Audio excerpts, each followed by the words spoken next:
I'm sure many of you do remember, though some people are of my generation and younger are forgetting what a floppy disk is. There's two different sizes, if you remember. There's the 5 1/4 is a little bigger, and it was actually floppy. And then there's the 3 1/2. Oh, and there's an even bigger one yet. And those first two are actually floppy, but then, that 3 1/2, it's only floppy on the inside. My cousin actually, we had a back and forth once where I was telling him it's on the floppy disk. And he said, no, it's on the hard disk. And we had a phone argument about it until I went over to his house, and he showed me. I was like, that's called a floppy disk. But it's not floppy. Sorry, take it apart and find out. So, you remember the floppy disk, but you may not know that 3 1/2-inch floppy disk is a marvel of design, because there is only one way that it goes in that disk drive. It's just, it's a little wide or a little narrower than it is long, so you can't put it in the wrong way. And if you try to do it upside down, it won't go in because it's got the little notch in it. And so there's only one way for a floppy disk to go in there. At least the 3 1/2-inch. I don't know, the 5 1/4. Sorry. You can get confused that way. So they iterated it, right? They made it better as they went along, right? It's only one way. There's only one way that you can get through the gate. The gate of the floppy disk is shaped that way, right? This is true in other areas in our life. I have spent a lot of time putting different shaped pegs into shaped holes the last few months. Right? That was Nina's favorite toy when she first came to us. Was it was stars and circles and hearts, and they only fit in their specific place. And even at a biological level, a lot of our cells, the way that things get in to help our cells and our bodies function is by their shape. Our cellular membranes let things in when they are the right shape to get through. All of these things function something like a door or a gate. They only allow certain things in, and only things of a certain shape or kind. And you probably see where I'm going with this. Here, Jesus says in our gospel, I am the gate for the sheep. I am the gate for the sheep. Those who come in through me will come in and have pasture and go in and out. I have come that they might have life and have it abundantly. Or as Jesus says in another place, no one comes to the Father except through me.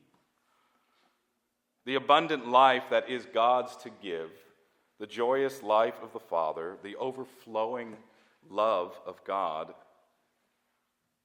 comes to us but through one way, Jesus, the gate for his sheep.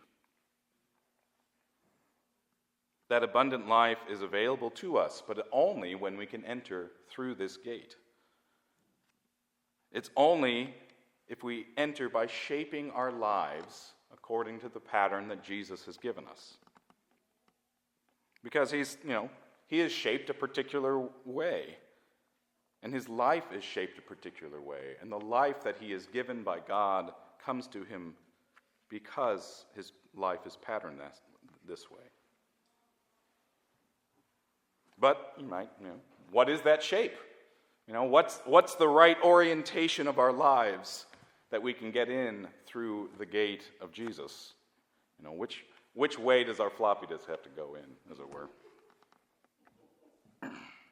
Well, it's no mystery. We talk about it all the time in the scriptures. Jesus calls us, as he did at the Last Supper, to love as he has loved us, in that self-sacrificial way of caring more for the needs of our brothers and sisters than for the needs of ourselves.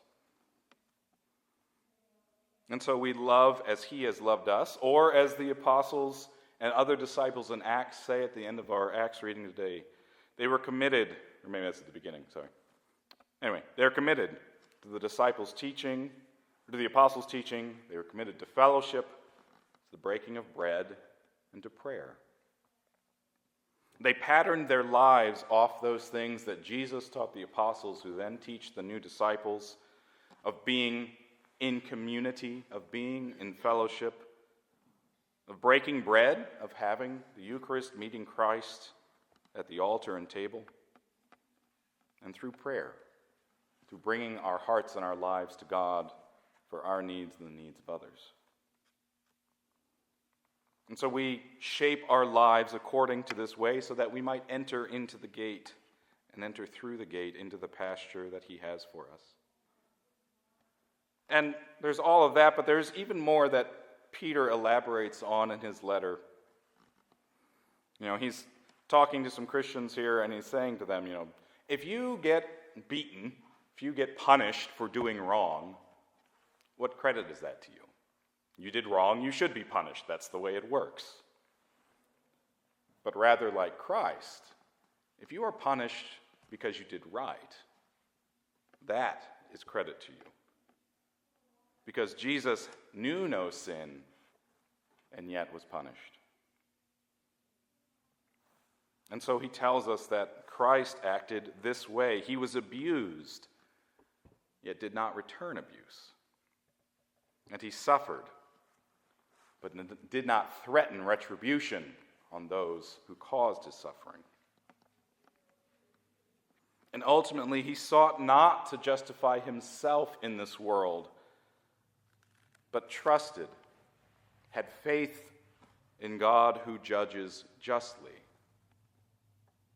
And so it did not matter that he was unjustly tried and executed and suffered here on this earth, because he trusted that God, the one who does indeed finally judge all things rightly, would indeed vindicate him, would indeed show that his life and the pattern of his life had been without sin. And indeed, that is what happened. That is the resurrection. That's why we celebrate for 50 days, this remarkable thing. And, every Sunday, but, in particular right now. Jesus says that I am the gate. If we want to enter into the blessed pasture there, as the psalmist talks about, that the Lord is my shepherd, takes me by the streams of water. He leads me in good pastures. If you're a sheep, what more could you want? Green pasture and fresh water. If we want the life that God offers, the fulfilling of our deepest desires, of our desire for peace and love, of our desire to be with the source of our life, to be with the one who gives and never diminishes, to be with the one who is love. Well, there is only one gate, and there is only one shape we must take. And so, in short, we strive to shape our lives after Jesus, that by his life we might enter into God's life. Amen.